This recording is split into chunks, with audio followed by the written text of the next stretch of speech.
Day one of FNCS semifinals is done and dusted, and we have a lot to talk about. Peterbot and Pollo apparently deliberately throwing their games until they clutched up qualification in the last game. People saying that he only qualified off stream. The accusations going crazy, as you can imagine. We also have Bugha and Aegis potentially getting disqualified from the rest of FNCS after already winning a game and qualifying. I also want to talk about why some of the big names are struggling. Savage and Mongrel not making it out of lowers. Clix and Epic Whale not managing to win a game. There is a lot of content to cover. Let's jump into it.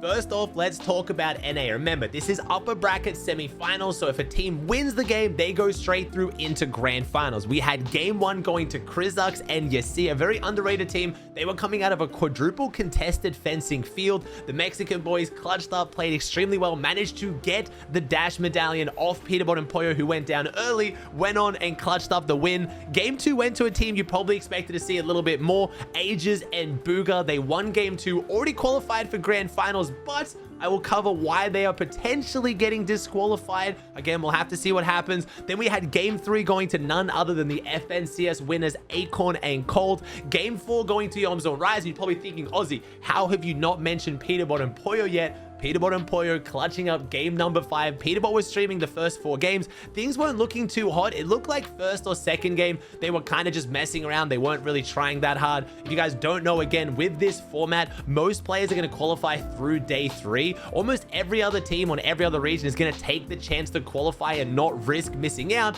But Peterbot was discussing on stream how because he wants to hold down Grim Gate, such an important drop spot, he was deliberately going to not try as hard as he would in the first few games, mess around, have some fun, W key, and see what happens. After a really rough start, it looks like Peterbot and Pollo started to lock in. They almost clutched up the win in game 4 before Yomzo and Rise took height off them. Then Peterbot ends stream, fully dials in and wins game number 5. And I know obviously everyone is going crazy with the fact that Peterbot qualified in the one game he didn't stream. You can take from that as you will. Obviously some people are going to be suspicious. A lot of people saying that, you know, Peterbot's on a single PC setup, his performance is better off stream, he's locked in, he's dialed in. A lot of people saying he's cheating. You take it as you will. I'm not going to try and convince you either way. But outside of these 5 teams making grands, which is already massive, Bugha and Aegis did something we've never seen before. Once you win a game, you're supposed to not be able to qualify for any future games. Once you win, you are auto-qualled. You are not physically supposed to be able to queue. I actually talked to Assyrian. If you guys don't know how they work,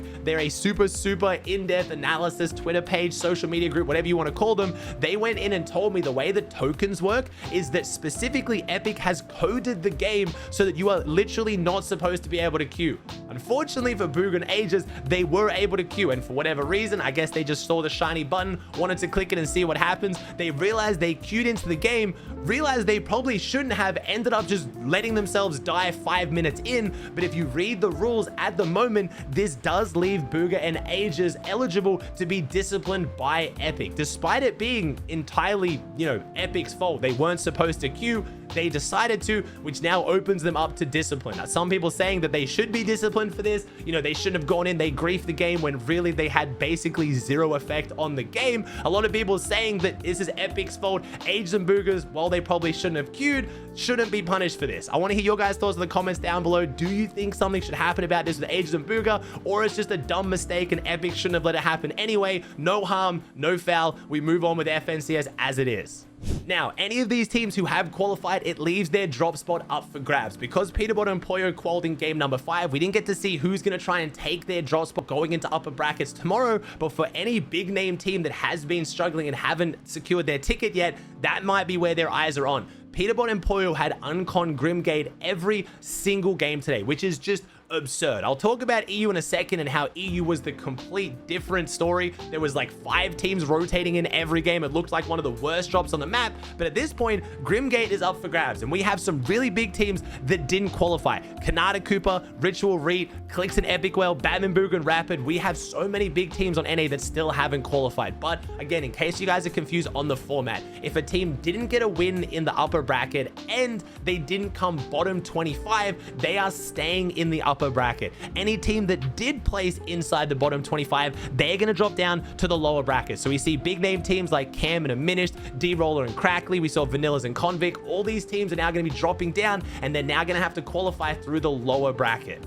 Before I talk about the lower brackets, I want to cover what happened on over at EU. We had 5 very big teams booking their tickets straight through to grand finals. Game 1 went to none other than Seti and Cammy, a team that you shouldn't be surprised to see win a game, but Seti and Cammy have been a little bit quieter this season than what you would normally expect. They're not on the best split right now. They're dropping on the far south of the map, south of fencing, and it's just not really that strong of a drop spot, but they pulled it off, came out with a Game 1 win. A lot of people not surprised to see this. Game 2 went to none other than Vidil and Rezon, a content creating German powerhouse duo that I think a lot of people were cheering them on. You know, when a team like this qualifies, they're gonna have a hype reaction, and they did not disappoint. Ich hab keinen Festgriff. Reingedroppt! Ja. Schön, du hast mich reingedroppt. Du hast mich reingedroppt. Kannst du hochkommen? Wir müssen die töten, wir haben keinen Fight. Neues Fest. Wir müssen die töten, wir haben keinen Heal-Off. Ja, fight. Komm! Hier rein! Dead! Einer P! Ich sehe nicht. Ich bin drin!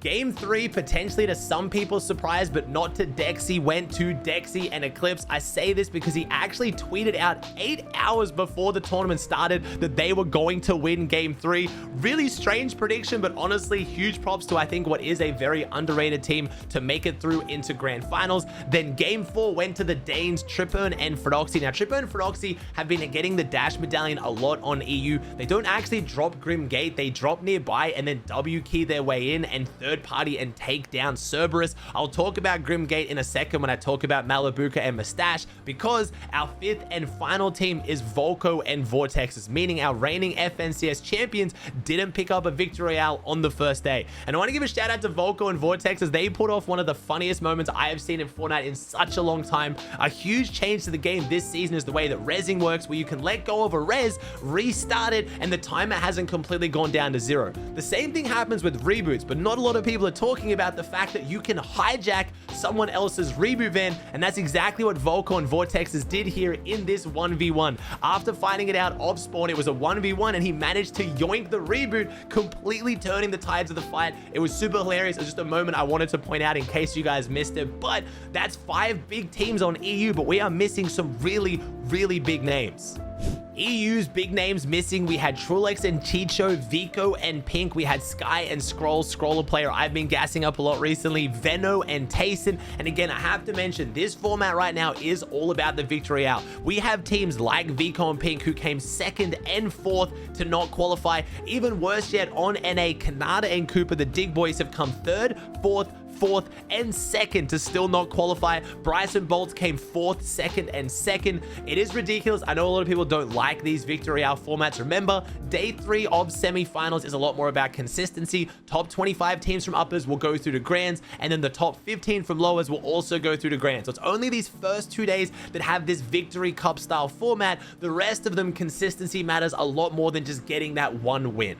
Jumping on over to lower bracket, remember the top 30 from lower brackets is going to jump up to play in the upper brackets. They have a chance to get that one win to go through to qualify. Over on NA, we had some big names, Oliver OG and Larson, after all the splitting and drama with Asian Jeff popping off, proving why he's split and why he's doing so much better with Larson. We had Revised and Chris. We had Dukes and Mero, again, another team involved in the big snakening on NA. We had Aoxy, Jojo Fishy, quite a few big names on NA, but it was over on EU. We had an absolutely ridiculous performance. Chap and Teeny dropping 718 points, getting almost double the points of 2nd place, basically smurfing in an FNCS semifinals. Chapantini dropped a 35 kill win in their last game. If you want to watch how they did that, I'm putting a video up on my React Antics channel to show you how insane that game was. Remember, this is going to be Chap's first ever FNCS Grand Finals if he pulls this off. And it's worth noting as well, Chapantini are one of the major teams contesting Savage and Mongrel. Savage and Mongrel, unfortunately, did not qualify out of the lower bracket in semifinals. That means they have one more chance. If they don't get top 30 today, their FNCS is over. But even if they manage to make it through, it looks like they're going to be running straight into an extremely dominant Chap and Teeny. They haven't made it all the way to grands yet. Chap and Teeny do still need to qualify out of upper brackets, but it is looking very, very tough to win that spawn fight over at the Amazon Fulfillment Center. as we're all calling it. Pablo and Bevies, the other big name team on EU that is dropping that drop spot, have dropped out of uppers back down into lowers, which means Mongrel and Savage could be running into them on their second day, which might make things even messier. We did have other big name teams on EU make it through: Yanis and Flixie, Wheat and Smokey, Relvis and Dabul. We had really big teams jumping up: Queasy and Thomas HD, Moneymaker and Fanayan. Again, I'm not going to break down all of the leaderboards in all the different regions. If you want to go check them out, again, you can. Anyone in the bottom 25 of uppers has dropped down. Anyone in the top 30 of lowers has jumped up. So you can go check and make sure your favorite teams are where you want them to be.